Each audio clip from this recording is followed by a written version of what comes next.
Taarifa kwa umma.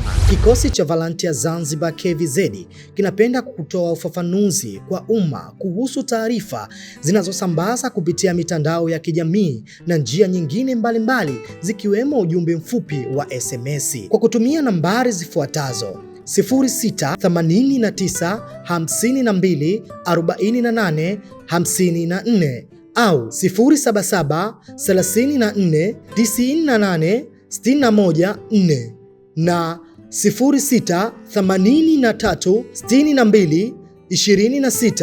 0683622641 zinazoandika ujumbe unaosomeka kwamba Assalamu alaikum, ile nafasi ya vikosi vya SMZ imepatikana. Huyo kijana aje hapa akiwa na vyeti vyake makao makuu KVZ Mtoni. Pia mwambie anipigie sasa hivi nimpe utaratibu. Tunapenda kujulisha umma kuwa kwa sasa hakuna ajira mpya zinazotangazwa na serikali au kikosi cha KVZ. Inasisitizwa kuwa taarifa zote rasmi kuhusu ajira hutolewa kupitia njia halali na rasmi, ikiwemo matangazo ya serikali, tovuti rasmi za wizara au vyombo vya habari vinavyotambulikana. Umma unahimizwa kupuuza taarifa zozote zisizo rasmi na kujiepusha na matapeli wanaoweza kutumia taarifa hiyo kwa nia ovu. Hatua za kisheria zitachukuliwa dhidi yao na mtu au kikundi chochote kinachosambaza taarifa ya uongo kuziharibu sifa ya KVZ. Tunatoa wito kwa umma kuendelea kushirikiana nasi kwa kutoa taarifa pale unapokutana na upotoshaji wa aina hii.